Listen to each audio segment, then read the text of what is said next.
So hi guys what's up, welcome back to another video of code with YouTube channel. और friends, आज के इस video में हम हमारे पोर्टफोलियो मेकर वेबसाइट के प्रोजेक्ट को आगे बढ़ाते हुए इसमें दूसरे डिज़ाइंस को इंटीग्रेट करेंगे, जिससे कि फ्रेंड्स यूज़र अपने हिसाब से कोई सा भी डिज़ाइन चूज़ कर ले और उसमें जो भी डेटा फिल करा हो वो उसमें फिल हो जाए। तो ये सारी चीज़ें हम आज के इस वीडियो में करने वाले हैं। तो चलिए बिना समय गवाए इस वीडियो को हम स्टार्ट करते हैं।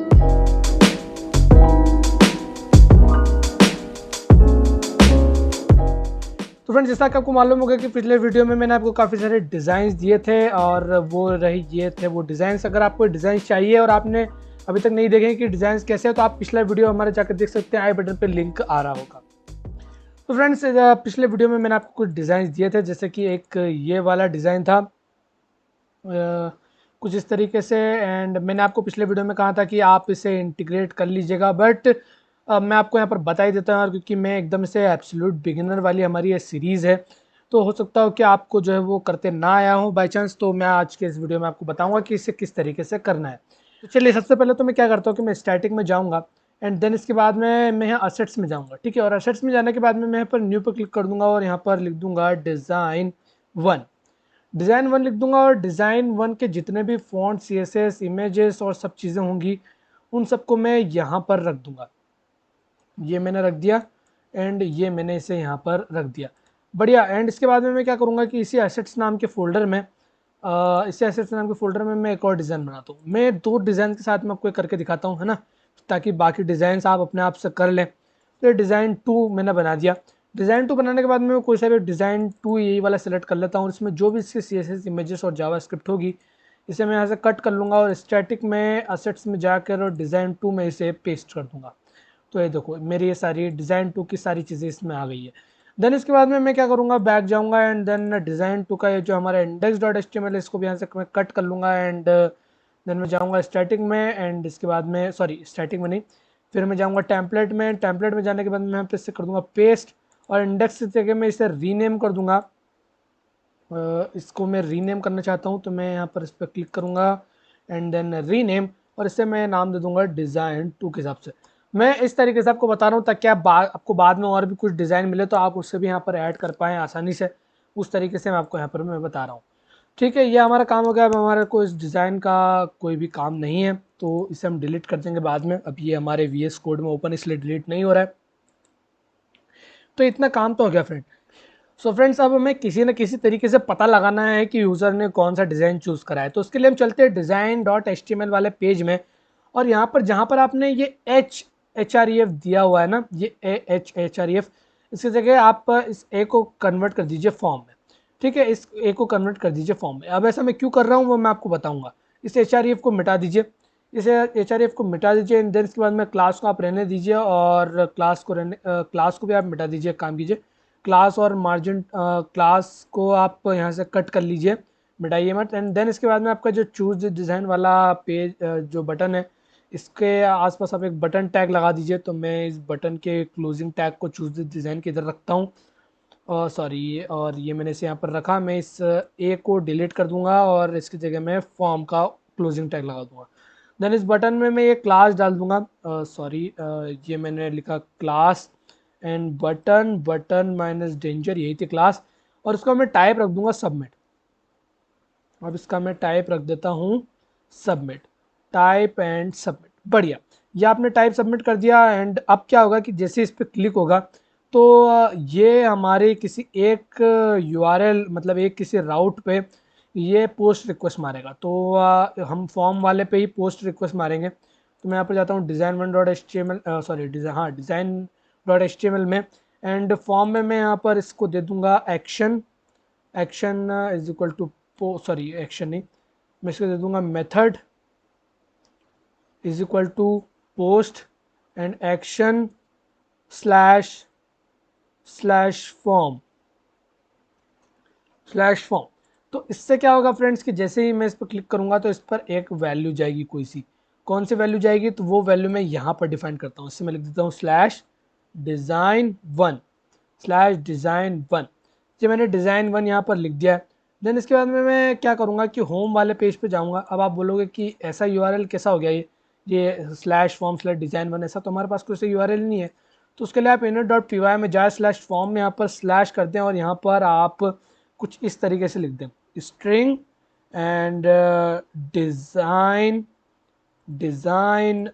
नेम डिज़ाइन, बस इतने स्ट्रिंग डिज़ाइन। तो इससे क्या होगा कि देखो ये समझ जाएगा आपका फ्लास्क में क्या होता है कि अगर आपको इस तरीके के राउट पास कराने होते हैं ना, जिसमें /form/देन उसके बाद में कुछ टेक्स्ट रहता है, आपने कई बार यूट्यूब पर भी देखा होगा, उसमें लिखा देता है www.youtube.com/ एंड देन कुछ नंबर्स लिखे होते हैं।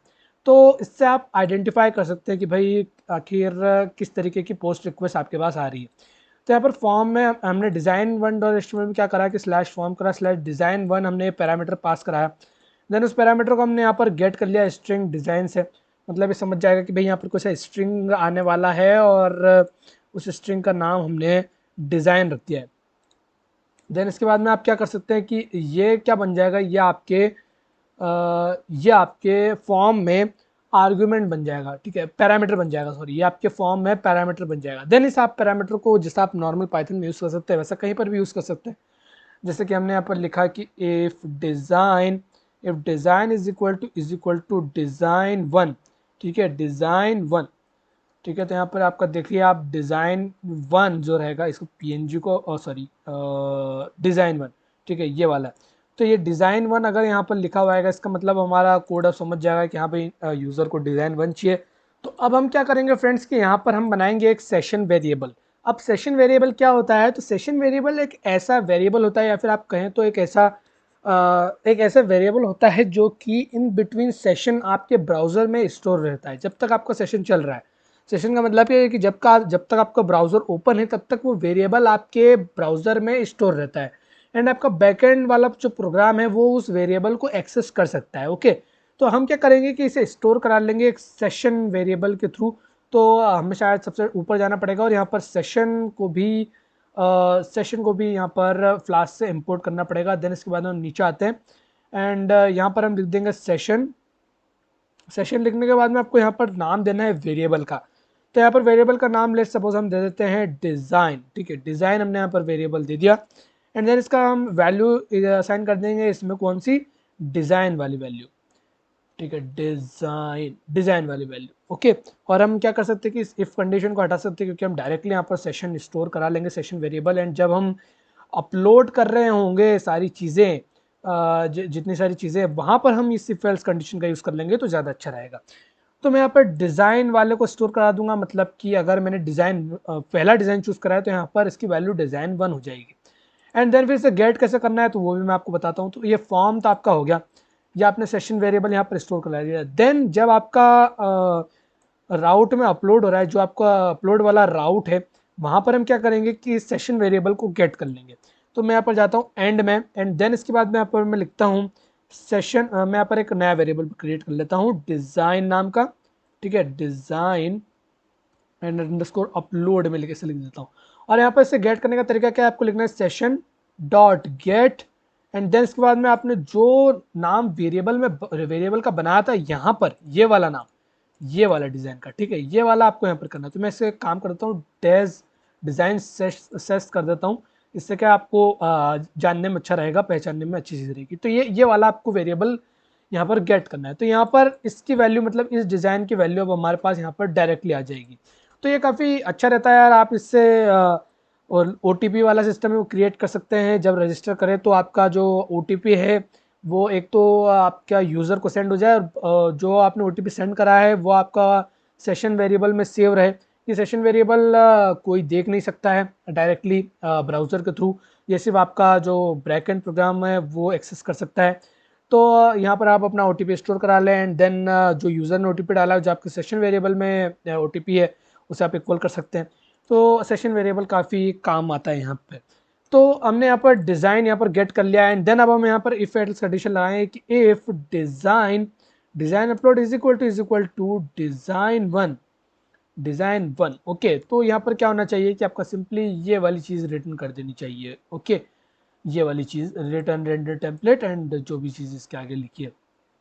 और मैं क्या करता हूँ कि मैं इसे एक कदम पीछे कर देता हूँ कि इफ़ डिज़ाइन एंड एक कदम और पीछे कर देता हूँ। देन आई थिंक ये तो ऐसा हम करेंगे तो यार ये इंडेंटेशन का थोड़ा सा लफड़ा पड़ जाएगा, तो इसके लिए हम क्या करते हैं कि इसे यहाँ से कट कर लेते हैं, इसे यहाँ से कट कर लेते हैं और सबसे ऊपर जहाँ पर हमारा अपलोड राउट शुरू हो रहा है वहाँ पर हम एक वेरिएबल क्रिएट कर लेते हैं डिज़ाइन नेम नाम का, ठीक है। और if design is equal to design upload is equal to design one है, तो यहाँ पर क्या करना है आपको, इसको इक्वल टू कर देना है design one dot H T M L के, ठीक है। आप देखते जाइए, आपको धीरे धीरे समझ में आ जाएगा कि मैं क्या कर रहा हूँ। और मैं क्या करता हूँ कि इस डिज़ाइन जहाँ पर मैं सेशन को गेट कर रहा हूँ इसे भी मैं इसे कट कर लेता हूँ, और इससे सबसे ऊपर जब हमारा राउट स्टार्ट ही हो रहा है तभी हम इसे गेट कर लेंगे। गेट करने के बाद में यहाँ पर मैंने एक इफ कंडीशन लगानी है कि ये होगा तो ये होगा, ये होगा तो ये होगा। एंड देन इसके बाद में मैं यहाँ पर क्या करता हूँ कि एक और बार यहाँ पर अब मैं यहाँ पर एलिफ कंडीशन लगाऊंगा कि elif design upload is equal to design design two. तो यहाँ पर आपको क्या करना है कि आपको यहाँ पर डिज़ाइन नेम का नाम इज इक्वल टू कर देना है design design two dot H T M L के, ठीक है। और वो design two dot H T M L हमने हमारे टेम्पलेट्स नाम के फोल्डर में स्टोर पहले ही करा दिया है। देन इसके बाद में हम क्या करेंगे कि यहाँ पर जब हम यहाँ पर हमारा टेम्पलेट रेंडर करा रहे हैं तो हम यहाँ पर design one dot H T M L की जगह मैं यहाँ पर लिख दूंगा डिज़ाइन नेम, ठीक है। तो अब आप समझ गए होंगे कि मैं यहाँ पर क्या करना चाह रहा हूँ। तो चलिए एक बार ब्रीफली देख लेते हैं कि अभी तक हमने क्या क्या करा है। तो यहाँ पर मैंने सबसे पहले क्या करा है कि मैं डिज़ाइन टू वाले पेज में गया, वहाँ से मैंने उसकी स्टैटिक कॉपी करी। देन मैं स्टैटिक नाम के फोल्डर में गया एंड वहाँ पर मैं असेट्स नाम के फोल्डर में गया, वहाँ पर मैंने दो फोल्डर बनाए, डिज़ाइन वन और डिज़ाइन टू नाम के। जिस डिज़ाइन की जो भी फोल्डर था उसमें उसकी सारी चीज़ें इमेज और ये सारी चीज़ें डाल दी। देन इसके बाद में मैंने टेम्पलेट्स नाम के फोल्डर में हमारा index dot H T M L जो भी पेज था हमारा डिज़ाइन का पेज, वो मैंने यहाँ पर डाल दिया, उसको रीनेम कर दिया design two dot H T M L से। देन इसके बाद में मैं आया मेरे वी एस कोड में मैंने क्या करा कि मैं गया डिज़ाइन वाले पेज पे, मैंने यहाँ पर जो हमारा AHREF था चूज डिज़ाइन वाला, उसको मैंने एक फॉर्म में कन्वर्ट कर दिया जहाँ पर मैंने एक्शन रख दिया डिज़ाइन वन स्लैश करके। मैं यहाँ पर इस तरीके का राउट पास करा रहा हूँ, पैरामीटराइज राउट पास करा रहा हूँ। साथ ही में मैंने बटन टाइप चूज डिज़ाइन को बटन टाइप सबमिट कर दिया, ठीक है। एंड बाकी सारी चीज़ें वैसी रखी। देन इसके बाद में मैं आया मेरे init.py में। init.py में मैंने क्या करा कि जहाँ पर मैं फॉर्म में जो मेरा जो फॉर्म वाला राउट था मैंने उसको क्या करा कि पैरामीटराइज यूआरएल वहाँ पर पास कराया था मैंने वहाँ पर। तो मैंने उसे यहाँ पर गेट करा, मैंने बोला कि भाई स्ट्रिंग नाम का कोई सा एक स्ट्रिंग आएगी, कोई वैल्यू आएगी, उसे तुम स्टोर कर लेना। तो इसने कहा ठीक है भाई। फिर मैंने यहाँ पर पैरामीटर पास करा दिया मेरे फॉर्म नाम के फंक्शन में। देन मैंने अकॉर्डिंग जो भी मेरा वहाँ से स्ट्रिंग वैल्यू आई थी मैंने उसे एक सेशन नाम के वेरिएबल में डिज़ाइन सेस के सेशन वेरिएबल में मैंने उसे स्टोर करा लिया। देन इसके बाद में हमारा form dot H T M L यहाँ पर लोड हो जाएगा। देन इसके बाद में जैसे ही वो अपलोड करने जाएगा तो मैंने यहाँ पर उसे गेट कर लिया डिज़ाइन सेस नाम के सेशन वेरिएबल को। Then according to design sess जो भी वेरिएबल था उसके अकॉर्डिंग मैंने यहाँ पर मेरी फाइल का नाम यहाँ पर डिफाइन कर दिया कि अगर डिज़ाइन वन हो तो design one dot H T M L, design two हो तो design two dot H T M L. And then जैसा कि हमारा काम चल रहा था मैंने यहाँ पर बस रेंडर टेम्पलेट में design one dot H T M L जो मैंने हार्ड कोड करा था उसकी जगह मैंने यहाँ पर जो वेरिएबल बनाया डिज़ाइन नेम वाला वो मैंने यहाँ पर पास करा दिया। तो इतना काम हमने करा है। बट प्रॉब्लम यहाँ पर ये है कि देखो हमने यहाँ पर स्टैटिक को एडिट करा है, वहाँ पर पाथ वाथ कुछ चेंज करे हैं, design one H T M L design one dot H T M L design two dot H T M L बनाया तो उसे हमें यहाँ पर एडिट भी करना पड़ेगा। तो मैं यहाँ पर रहता हूँ design one dot H T M L में एंड सिंपली मैं यहाँ पर एक बार माइनस दबा देता हूँ और मैंने यहाँ पर जहाँ पर भी असेट्स लिखा था तो अब हमारा पाथ थोड़ा सा चेंज हो चुका है। अब हम स्टैटिक के अंदर असेट्स के अंदर डिज़ाइन वन है वहाँ पर हमारा सारा काम हो रहा है। तो मुझे यहाँ पर क्या करना पड़ेगा कि मुझे यहाँ पर लिखना पड़ेगा डिज़ाइन वन स्लैश, इस तरीके से लिखना पड़ेगा। इससे ये हमारा समझेगा कि हाँ भाई डिज़ाइन वन के अंदर ही डिज़ाइन वन के अंदर भी असेट्स नाम का फोल्डर नहीं है, डिज़ाइन वन के अंदर तो डायरेक्ट HTML CSS है। तो ये फिर बाद में आएगा आई थिंक। तो असेट्स के बाद में यहाँ पर हमारा जो भी डिज़ाइन वाला फोल्डर है डिज़ाइन वन एंड देन इसके अंदर डिज़ाइन वन के अंदर हमारी CSS है। तो ये वाला पाथ हमारा बिल्कुल करेक्ट है। तो मैं यहाँ पर क्या कर रहा हूँ कि इस डिज़ाइन वन और इस टेक्स्ट को कॉपी कर रहा हूँ, जहाँ जहाँ पर मुझे असेट्स एट स्लैश दिख रहा है वहाँ पर मैं क्या करता हूँ कि असेट्स दिख रहा है वहाँ उसके पीछे में एक एक मल्टी कर्सर लगा रहा हूँ। तो मैंने यहाँ पर एक मल्टी कर्सर लगा दिया। इस तरीके से आपको भी करना है, वरना क्या होगा कि आपका जो प्रोग्राम है वो CSS और जावा फाइल जितनी भी है वो गेट नहीं कर पाएगा। तो मैं यहाँ पर लगाते जा रहा हूँ, आप भी मेरे साथ लगाते जाइए मल्टी कर्सर। ठीक है, तो पिछले हफ्ते वीडियोस अपलोड नहीं हुई थी क्योंकि पिछले हफ्ते क्या था फ्रेंड्स कि मैं थोड़ा बाहर था, घर पर नहीं था। मेरा जो फ्लटर वाला जो सीरीज़ चल रही है उसमें ही मैंने एक वीडियो अपलोड करा था बड़ी मुश्किल से। मैं इसके लिए नहीं बना पाया, तो उसके लिए मैं सॉरी कहता हूँ। हमारा प्रोजेक्ट अभी तक ही ख़त्म हो जाता, बट एनीवेज हम इसे ख़त्म करने की पूरी तैयारी में हैं और ज़्यादा कुछ काम बचा नहीं है। ये मैंने असेट्स नाम की फ़ोल्डर में जो हमने करना तो कर दिया, कंट्रोल वी दबाऊंगा और सारे जगह डिज़ाइन वन डॉट HTML लग जाएगा। अब हम क्या करते हैं कि इस तरीके से डिज़ाइन 2 में भी कर देते हैं, बट डिज़ाइन 2 में आपने क्योंकि डिज़ाइन 2 एकदम लेटेस्ट यहाँ पर डाला है, मैंने यहाँ पर कुछ भी चेंज नहीं किया है CSS और उसमें उसे जिंजा वेरिएबल के हिसाब से नहीं बनाया, तो मुझे उसे जिंजा वेरिएबल के हिसाब से भी बनाना पड़ेगा। तो चलिए वो काम भी कर ही लेते हैं। तो मैंने यहाँ पर कॉपी करा है एक जिंजा वेरिएबल सिंपल सा, मैंने यहाँ पर करा इसे कॉपी कॉपी कॉपी। ये मैंने आपको वैसे पिछले वीडियो में बता दिया है, तो अगर आपको पता है कि किस तरीके से करना है तो आप ये पार्ट स्किप कर सकते हैं, बट जिन्हें नहीं मालूम है वो देखते जाइए कि किस तरीके से करना है। तो HTTPS वालों को तो आपको कुछ हाथ भी नहीं लगाना है, एंड जो आपके HREF वाले हैं जो फाइल से रिलेटेड है उन्हें आपको एडिट करना है। तो मैंने यहाँ पर इसे कर लिया, मल्टी कर्सर की फंक्शनलिटी का फिल्म में उपयोग कर रहा हूँ।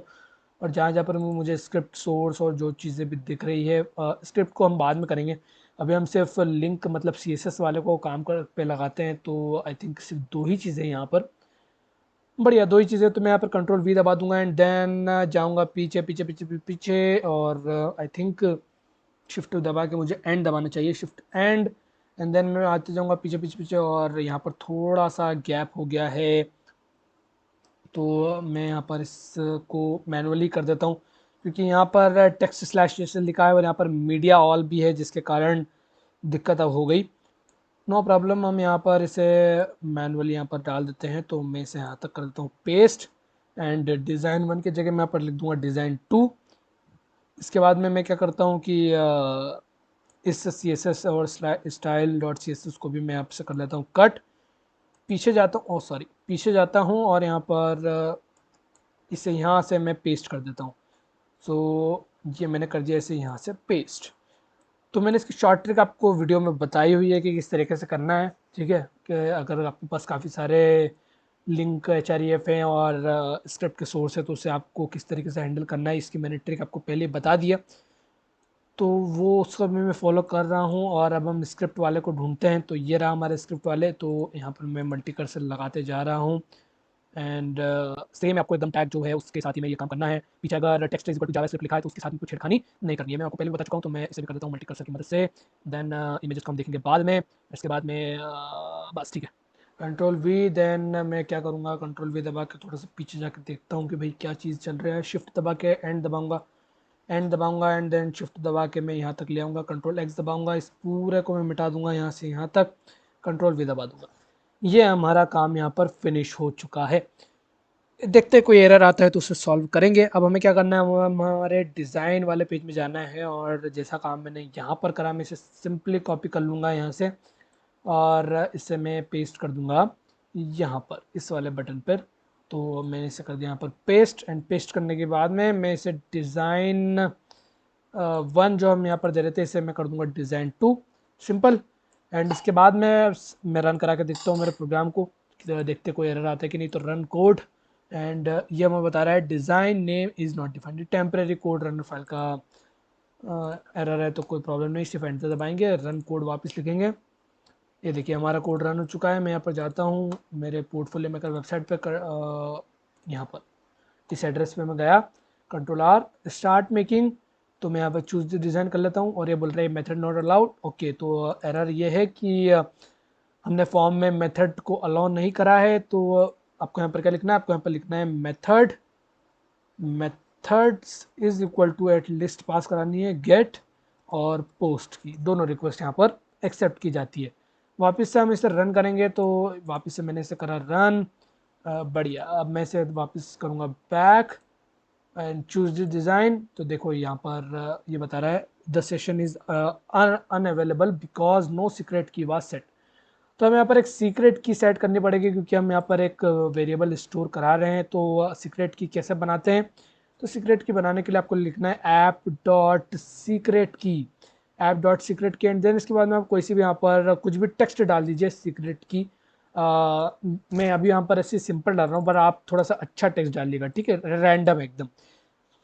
तो आपको यहाँ पर एक सीक्रेट की डालनी ही पड़ेगी अगर आप जो है वो कोई सा वेरिएबल स्टोर कराना चाहते हैं, तो सेशन वेरिएबल।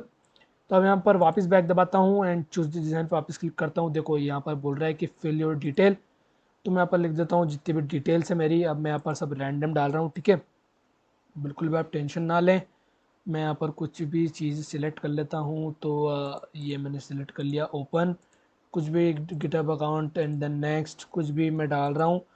बट आपको नहीं डालना है, बहुत सारी चीज़ें एकदम करेक्ट डालना है, बट क्योंकि मैं अगर सब चीज़ें करेक्ट डालने गया तो आपको मालूम ही है कि वीडियो कितना लंबा हो जाता है पहले ही, और फिर मैं और इतनी आराम आराम से चीज़ें करूँगा तो वीडियो और लंबा हो जाएगा। तो मैं भी यहाँ पर फटाफट फटाफट कुछ भी चीज़ कर रहा हूँ। सबमिट जैसे मैंने करा तो देखो ये यहाँ पर आपका ये वाला पेज खुल के आ गया, आपका जो दूसरा डिज़ाइन वाला पेज है वो खुल के आ गया। और यहाँ पर कुछ टेक्स्ट नहीं आया है, टेक्स्ट इसलिए नहीं आया है क्योंकि सारी चीज़ें तो पास हो रही है बट उस चीज़ों को यहाँ पर गेट नहीं किया जा रहा। तो मैं यहाँ पर क्या करता हूँ, सिर्फ एक में चेंज करता हूँ। तो जैसे कि हेलो आई एम नेम में हम यहाँ पर चेंज कर देते हैं, आई एम नेम। इस नेम में मैं नेम पास करा देता हूँ। तो नेम देखता हूँ मैंने कि क्या कौन कौन से वेरिएबल यहाँ पर जिंजा वेरिएबल पास कराए हैं मेरे init.py में मैंने। सो नेम या डी नेम पास कराया है मैंने, तो उसको मैं कर लूँगा कॉपी डिज़ाइन 2 में जाकर, और इसे मैं कर दूँगा पेस्ट। ठीक है, पेस्ट करा, एक बार कंट्रोल आर दबा के देखते हैं, कंटिन्यू। देखो ये मैंने जो भी डाला था वो लिखा आ गया धनधनाथ तो ये लिखा आ गया। अब इसी तरीके से आपको सभी चीज़ों में करना है, अबाउट में, माई स्किल्स में, और जैसा मैंने आपको बताया यार कि पहले डिज़ाइन मैंने आपको करके बताया था और मैंने बोल भी दिया था कि मैं एक डिज़ाइन के साथ में करके बताऊंगा, बाकी डिज़ाइन को आपको खुद को करना है। तो इस वीडियो में आपने देखा कि किस तरीके से आपको अलग अलग डिज़ाइन डालने हैं। मैंने यहाँ पर आपको 2 डिज़ाइन करके बता दिए हैं, डिज़ाइन 1 और डिज़ाइन 2। आप इसी तरीके से डिज़ाइन 3 डिज़ाइन 4 को भी ट्राई करें, और जितने भी दूसरे डिज़ाइन है उसे भी आप इसी तरीके से ऐड कर सकते हैं, इंटीग्रेट कर सकते हैं अपने पोर्टफोलियो मेकर वेबसाइट में। तो अब आपका काम क्या है, अब आपका काम है कि तीसरी और चौथी जो डिज़ाइन है उसको भी आपको इसी तरीके से करना है जिस तरीके से हमने डिज़ाइन 1 और डिज़ाइन 2 को करा है इंटीग्रेट। साथ ही में आपको उन डिज़ाइंस में ये सारे जिंजा वेरिएबल भी पास कराने हैं, जैसा कि मैंने आपको पिछले वीडियो में बताया था किस तरीके से कराने हैं, तो वो आपको सब काम कर देना है। और अगर आपसे वो काम नहीं होता है तो मैं आपको जो है वो डिस्क्रिप्शन में लिंक दे ही रहा हूँ यार, आप पूरा प्रोजेक्ट डाउनलोड कर सकते हैं, ठीक है, वहाँ से पूरा प्रोजेक्ट डाउनलोड कर सकते हैं। और जैसा कि मैं अगर आपको यहाँ पर बताऊँ तो मैं यहाँ पर अगर जाऊँ बैक पे, बैक एंड बैक, तो यहाँ पर देखो अभी हमारे पास यही वाला एक डिज़ाइन का प्रीव्यू आ रहा है, तो आप यहाँ पर दूसरे डिज़ाइन के प्रीव्यू भी ला सकते हैं, तो मैंने आपको बता ही दिया है। एंड यहाँ पर भी आप दूसरे डिज़ाइन के प्रीव्यू लगा सकते हैं। तो ये सब काम आपको कर लेना है, और अगर आपसे काम नहीं होता है तो आप सिंपल डाउनलोड कर सकते हैं पूरे प्रोजेक्ट की फाइल्स को देखकर। नहीं होता तो आप प्रैक्टिस करें, ठीक है, ऐसे नहीं कि बस डाउनलोड कर लिया और काम हो गया, आपको प्रैक्टिस करनी चाहिए। एंड प्रैक्टिस करने के बाद में आपको खुद को इम्प्रूव करनी चाहिए, बट रेफरेंस के लिए आप पूरे प्रोजेक्ट को डाउनलोड कर सकते हैं। साथ ही में यहाँ पर हमारा प्रोजेक्ट होता है ख़त्म, ठीक है। पूरा प्रोजेक्ट कंप्लीट तो नहीं हुआ, बट नेक्स्ट वीडियो में मैं आपको पूरा बता दूंगा कि किस तरीके से पूरा प्रोजेक्ट फाइनली दिख रहा है, क्योंकि अभी मैंने आपको काम दिया है तो आपको करना पड़ेगा। तो नेक्स्ट वाली वीडियो में हम क्या करेंगे कि हमारे पूरा प्रोजेक्ट को हम डाल देंगे इंटरनेट पर, जिससे कि आप अपने वेबसाइट के लिंक किसी के साथ में भी शेयर कर सकते हैं, उन्हें बता सकते हैं कि भाई मैंने ये वाली वेबसाइट बनाई है। और ये चीज़ हम अपलोड करेंगे हीरोकू पे, बिल्कुल कम्प्लीटली फ्री है और एकदम क्विक प्रोसेस है। मैं आपको नेक्स्ट वीडियो में स्टेप बाय स्टेप बताऊंगा कि किस तरीके से आपको अपना प्रोजेक्ट वहाँ पर अपलोड करना है। तो नेक्स्ट वाले वीडियो में हम हमारे इस ऐप को प्रोडक्शन में या फिर आपको तो टेस्टिंग में डाल देंगे, ऑनलाइन डाल देंगे, जहाँ पर आप टेस्ट से कर सकते हैं बड़े आसानी से। तो फ्रेंड्स उम्मीद है आपको ये आज का वीडियो पसंद आया होगा। वीडियो थोड़ा सा लंबा हो गया है, बट हमारा यहाँ पर ये प्रोजेक्ट खत्म हो गया है, और नेक्स्ट वाली वीडियो में हम हमारे इस प्रोजेक्ट को रैप अप करेंगे, इसे कर देंगे अपलोड। और मे बी नेक्स्ट वीडियो में मैं आपको बताऊंगा नेक्स्ट प्रोजेक्ट के बारे में थोड़ी सी डिटेल्स। तो फ्रेंड्स फिलहाल के लिए इस वीडियो में इतना ही यार, मिलूंगा आपसे नेक्स्ट वाली वीडियो में, तब तक के लिए बाय बाय।